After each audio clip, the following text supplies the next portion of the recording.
Puisqu'on s'est déjà vu ce matin, nous avons quasiment pris notre petit déjeuner ensemble. Cher François, cher Président, enfin mesdames et messieurs, on va faire ça, cher Michel, puisque on travaille beaucoup ensemble, on a beaucoup travaillé ensemble sur la réforme de la SNCF. D'abord, vous remercier de m'avoir invité, enfin, puisque nous avons décidé avec Dominique Bussereau et François Baroin de partager ces déplacements dans le cadre de ces assises de la décentralisation qui auront lieu dans les 18 régions ou 18 collectivités de France et d'outre-mer. Merci de m'avoir invité pour partager avec vous la conviction qui est la nôtre. Et je voudrais d'abord rebondir sur ce que vous disiez l'un et l'autre, puisque ce sont les deux seuls discours que j'ai entendus. C'est d'abord insister sur un point qui me semble absolument essentiel, c'est l'unité des collectivités dans ce combat pour les libertés locales, qui est un sujet absolument capital dans la construction de la gouvernance que nous souhaitons. Les exécutifs, quels qu'ils soient, ont très souvent et très régulièrement joué de la différence, joué de l'opposition entre les territoires. On a beaucoup joué, notamment dans le cadre de la contractualisation, du combat ou des rivalités existantes entre les métropoles, les départements et les régions, jouant les départements contre les régions, promettant aux uns en contrepartie de leur signature, notamment dans cette contractualisation qui n'en a que le mot. Et le gouvernement a tout de même réussi cet exploit absolument extraordinaire, c'est de rassembler des territoires qui avaient été, en effet, souvent dans des frictions, notamment dans le cadre des différentes lois de décentralisation qui ont été votées ces dernières années. Nous l'avons réussi à partir d'une idée simple, qui a été celle de prendre l'exécutif à son mot. Le chef de l'État avait évoqué lors de la conférence nationale des territoires l'idée d'un pacte girondin. Le chef de l'État a fait campagne et a écrit dans un ouvrage que j'ai relu cet été sur la plage, Révolution, un discours qui était celui que nous attendions depuis des années, qui était celui de dire « tout ne peut pas être décidé d'en haut ». Il faut aujourd'hui construire un nouveau modèle de gouvernance où ce qui est du régalien doit être bien entendu du domaine de l'État ou le régalien économique, mais les politiques de proximité doivent être pleinement, totalement confiées au territoire. Depuis 1981, à recentraliser des politiques qui avaient été très largement, sinon complètement décentralisées, comme celle de l'apprentissage. Et donc le message de l'appel de Marseille, c'est d'abord celui de dire au président de la République, au chef de l'État, respectez ce que vous avez dit.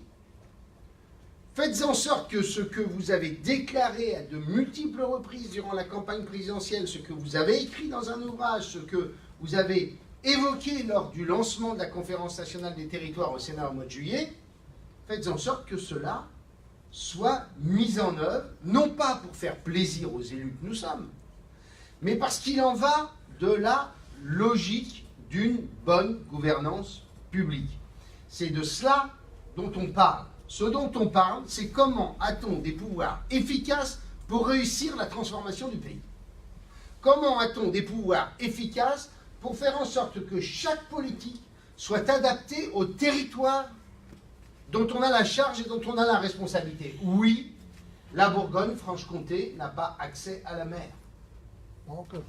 Et oui, la Normandie n'a pas la chance, pas encore, de produire du vin.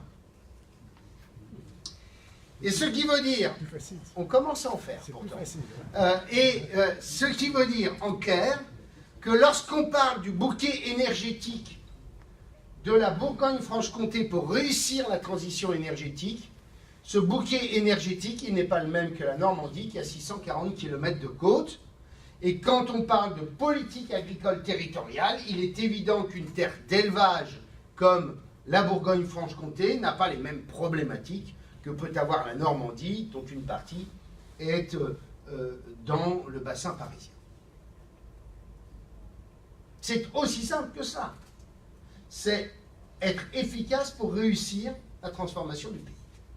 Le second sujet, c'est bien entendu à travers l'appel de Marseille et celui que nous avons signé, l'accord que nous avons signé la semaine dernière, celui de revendiquer à travers la décentralisation le respect d'un mot qui est sur le frontispice de toutes les mairies, qui est le mot liberté, car il s'agit bien de liberté.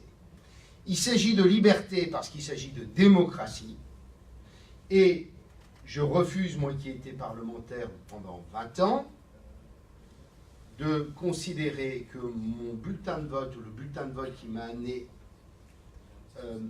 à la tête de la région Normandie, aurait moins de valeur que le bulletin de vote de celui qui a été envoyé à l'Assemblée nationale.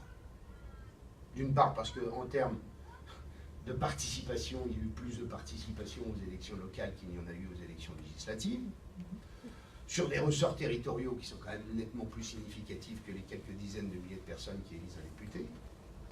Mais au-delà de ces seuls éléments comptables, notre bulletin de vote, mesdames et messieurs, il a la même valeur. Notre légitimité, elle a la même valeur que celles et ceux qui nous représentent au Parlement.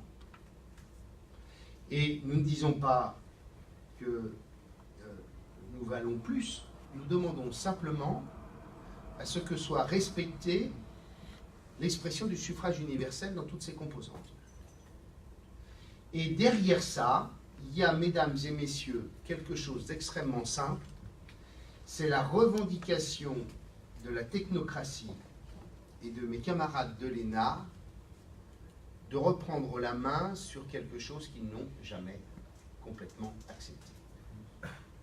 Le meilleur exemple étant probablement le deuxième pilier de la PAC, c'est-à-dire les crédits FEADER, où, face à des dysfonctionnements absolument majeurs liés, d'une part, à l'incapacité des DDTM à instruire les dossiers faute de personnel, et de l'autre, à une agence de service des paiements qui dysfonctionne massivement depuis des années, la réponse du ministère de l'Agriculture a été celle de considérer que, face à ces dysfonctionnements qui fait qu'on a aujourd'hui des agriculteurs qui ne sont toujours pas payés sur des contrats qu'ils ont signés il y a 3 ans, la seule réponse a été celle de la recentralisation.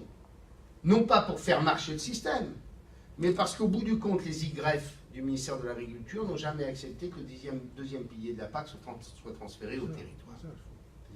Et donc on a derrière cette défense des libertés un message subliminal qui est simple. Est-ce que le peuple français va être respecté à travers ses représentants dans les territoires face à une technocratie qui considère que, dans le meilleur des cas, nous sommes des incompétents, et bien souvent des incompétents doublés d'une démagogie insigne. C'est à peu près comme ça qu'on est vu dans un ministère quand un élu vient défendre son territoire. Eh bien, l'appel de Marseille qui nous a amenés à être ensemble, c'est un appel qui est au nom, en effet, François l'a dit, des libertés locales, qui sont inscrites dans la Constitution et que nous demandons, dont nous demandons qu'elles soient respectées, comme d'ailleurs la révision constitutionnelle de 2003 l'a indiqué, puisque je vous rappelle que désormais est inscrit dans la Constitution le fait que nous avons une organisation qui est désormais décentralisée.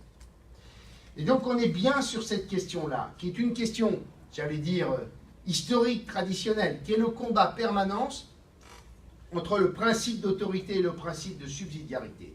Et ce que nous défendons, nous, c'est l'idée qu'on a besoin simplement de bien concilier le principe d'autorité et le principe de subsidiarité. J'ai été ministre de la Défense et j'aime l'État quand il s'occupe de défense. J'aime l'État quand il s'occupe de politique étrangère. J'aime l'État quand il s'occupe du régalien économique.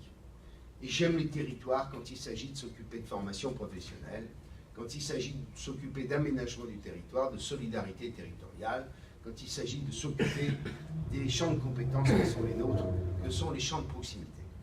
Et c'est donc cette conciliation de ces deux principes dont nous demandons une nouvelle écriture. Voilà ce que je voulais exprimer à travers le contexte de l'appel de Marseille. Ensuite, concrètement, La réconciliation, parce que ce sont les mots qu'il faut employer, la réconciliation entre l'État et les territoires, elle passe d'abord par une question de forme. Nous demandons purement et simplement d'être associés dans la construction des politiques dont nous allons assurer la mise en œuvre. C'est aussi simple que cela. Nous l'avons dit ce matin avec Marie-Guide à Jacqueline Gouraud et à Sébastien Lecornu, comme nous l'avons dit au Premier ministre il y a quelques semaines.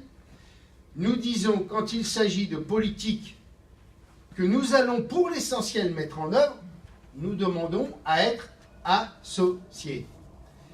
L'idéal serait même que nous soyons dans un schéma de co-construction, chacun ayant ses responsabilités, chacun admettant le dialogue, et au bout du compte, en effet, il s'agit le pouvoir définitif appartenant à l'exécutif et au législatif qui vote les lois. Mais au moins que dans la phase préalable, nous ne soyons pas simplement associés à travers un petit déjeuner où on condescend de nous expliquer globalement ce qu'on a en tête, mais au contraire de porter ensemble une transformation dont les uns et les autres estiment qu'ils peuvent y contribuer de façon favorable. Je le dis parce que nous sommes dans la région Bourgogne-Franche-Comté. Le travail que Michel a pu mener avec Elisabeth Borne sur la réforme de la SNCF, c'est un travail où nous avons été réellement associés parce qu'au bout du compte, la réforme de la SNCF, elle sera largement mise en œuvre par les territoires, notamment dans le cadre de l'ouverture à la concurrence. Eh bien, ce schéma-là doit être un schéma permanent. Quand François a évoqué la question de la pauvreté, du plan pauvreté, on est tout de même sur un truc absolument cadabrantesque. D'un président de la République qui vient présenter un plan pauvreté sans en avoir discuté, bien entendu, avec les départements qui sont les premiers acteurs sur ce champ de la solidarité, mais aussi avec le bloc communal, puisqu'une partie du sujet relève du bloc communal. Il n'en a pas discuté non plus avec les régions, qui elles aussi sont concernées au titre de la formation professionnelle des demandeurs d'emploi. Et donc il y avait tout de même quelque chose d'assez incongru de pouvoir de constater qu'un président de la République annonçait une réforme dont l'essentiel de la mise en œuvre allait être effectué par des territoires qui n'avaient pas été associés.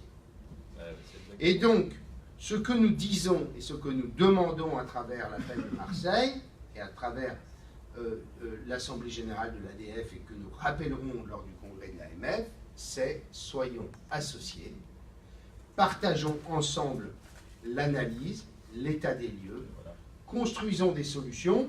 Si nous ne sommes pas d'accord, bien entendu, nous concevons tout à fait qu'au bout du compte, l'exécutif impose ce qu'il souhaite, mais au moins que nous ayons cette réflexion commune et ce travail partagé.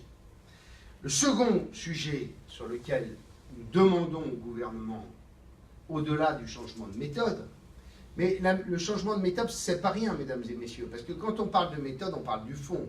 En vérité, quand vous ne vous comportez pas bien avec quelqu'un, c'est qu'au bout du compte, vous avez à son égard une considération très limitée. C'est bien de ça dont on parle. Le second sujet, c'est celui de nous permettre enfin de pouvoir innover, expérimenter et porter des politiques différenciées. En clair, le travail que nous demandons, c'est qu'enfin l'exécutif permette au territoire de tenter des innovations, des expérimentations sur des sujets où jusqu'alors, on voit bien qu'on a le plus grand mal à trouver des solutions qui marchent. Le meilleur champ étant probablement celui de la formation professionnelle. Brigitte est en train d'expérimenter quelque chose dans le cadre des bacs pro avec une année obligatoire d'apprentissage au sein des lycées. Je trouve que c'est une bonne idée. Eh bien, au moins que cette expérimentation puisse la mener à plein.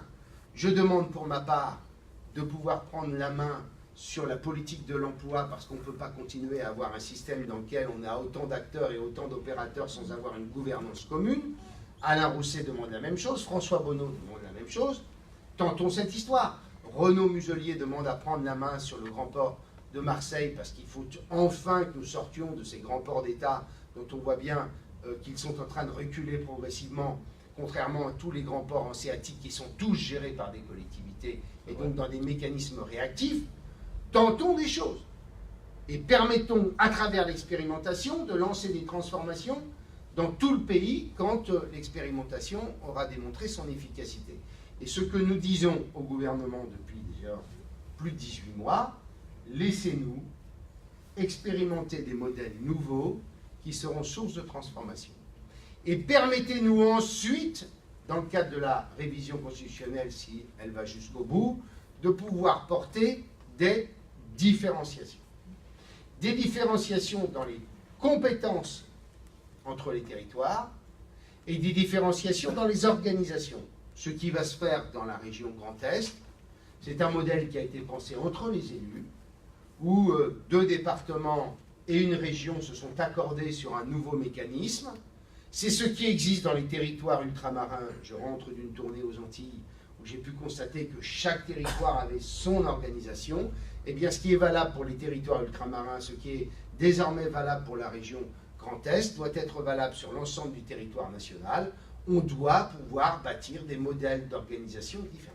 À une seule condition, mesdames et messieurs, c'est que ça ne se fasse pas en catimini, dans un bureau, sans que tout le monde soit autour de la table.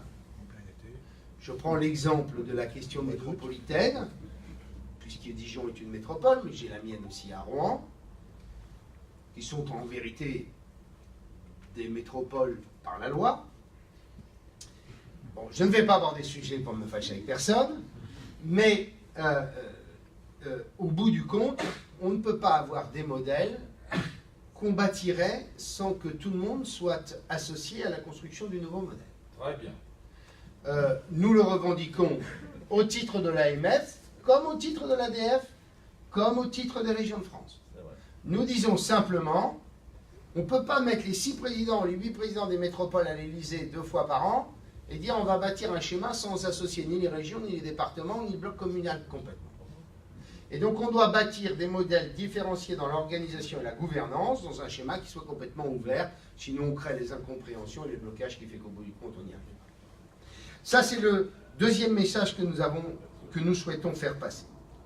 Et puis le troisième message que nous voulons faire passer, qui pour moi est extrêmement important parce qu'il est la meilleure voie de ce qu'on appelle la réforme de l'État, c'est qu'enfin, nous le disions ce matin lors de notre petit déjeuner, c'est qu'enfin nous soyons en mesure de bâtir un modèle où on cesse d'avoir décentralisation et déconcentration. Mesdames et messieurs, ma conviction, c'est qu'on ne peut pas continuer à bâtir un système dual dont on n'a plus les moyens. Au bout du compte, on n'est toujours allé que jusqu'au milieu du chemin. On a très largement décentralisé dans le pays, mais on a continué à mettre en permanence un peu de sel et un peu de poivre centralisé.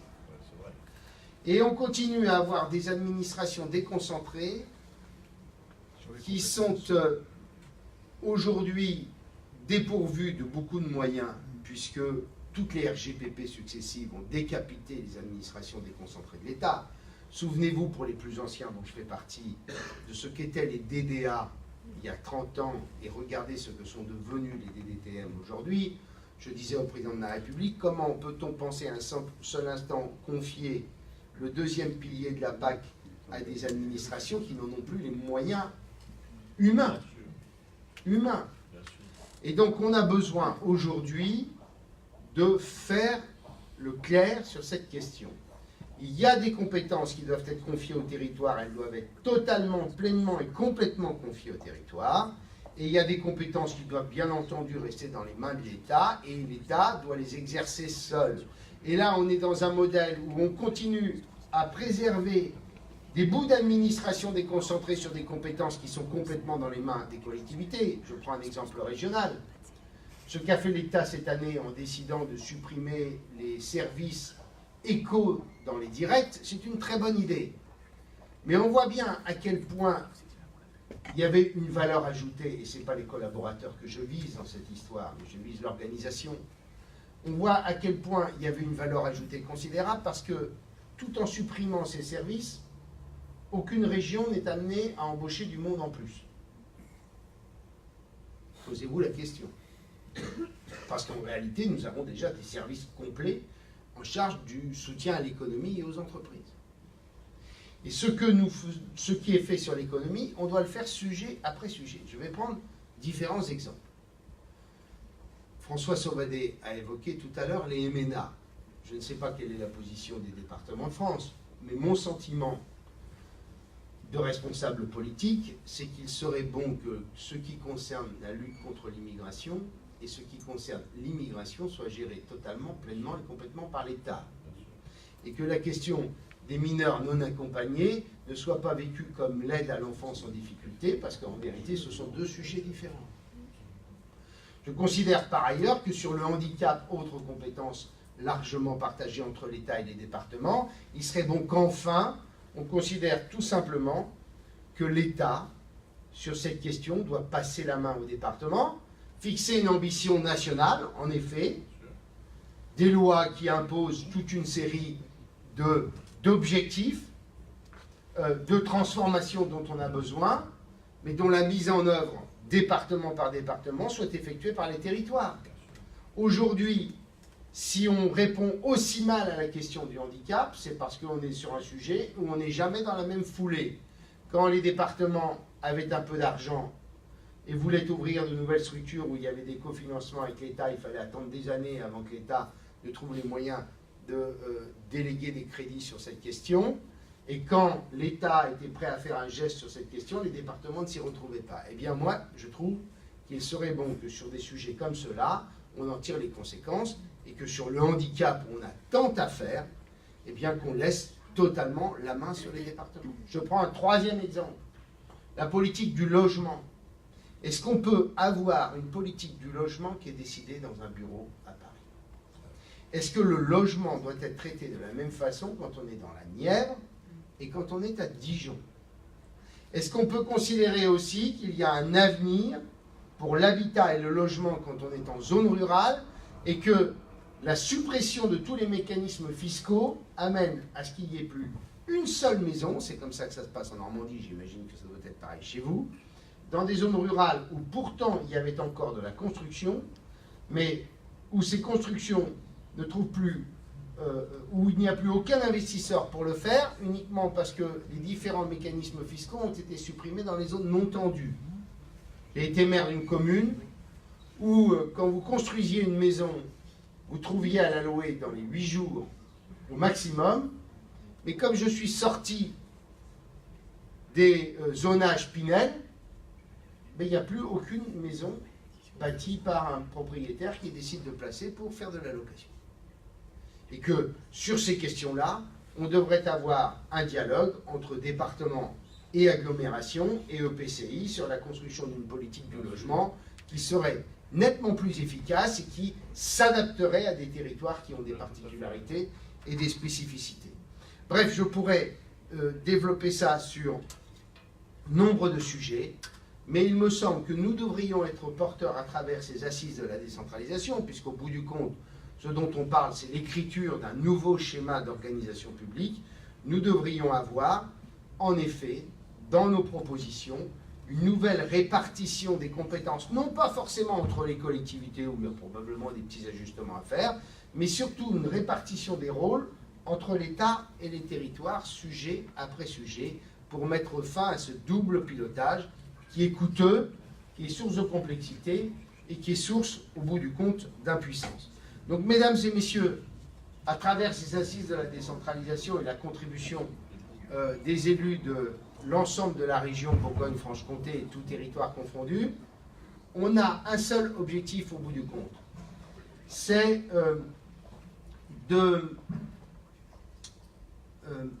d'écrire une nouvelle page qui est en réalité la même écriture depuis des siècles. J'ai relu cet été, vous allez me dire que je ne savais pas quoi faire, mais j'ai relu cet été le bouquin de Braudel, les 3 tomes d'identité de la France. Je voulais relire ça parce que je voulais que ça puisse nous inspirer dans nos réflexions. Et Braudel montre quelque chose d'assez extraordinaire. En vérité, la France s'est construite dans une dialectique permanente, qui est la dialectique entre l'appel à l'État central, l'appel à l'unité, et la culture infinie de nos territoires, de nos terroirs, de nos différences. Et donc il y a cette dialectique qui a permis à la France d'être ce qu'elle est aujourd'hui. C'est-à-dire à la fois aspirant à l'unité quand il s'agit des grands enjeux, et avec ce rappel permanent de nos cultures, de nos terroirs et de ces différences qui fait la beauté et la richesse infinie de notre pays. Eh bien, c'est cette écriture-là que nous devons entreprendre à nouveau pour faire en sorte qu'au bout du compte, on puisse écrire, avec, je l'espère, l'exécutif, une nouvelle page d'une gouvernance publique plus efficace, car au bout du compte, comme vous avez dû le dire, j'imagine, cet après-midi, le redressement du pays passe par le volontarisme national, mais il passe aussi par des territoires qui sont en capacité d'agir. Voilà le message que nous devons faire passer dans toute la France, pour nos compatriotes, et pour, au bout du compte, un pays qui croit en son avenir. Je vous remercie. Bravo.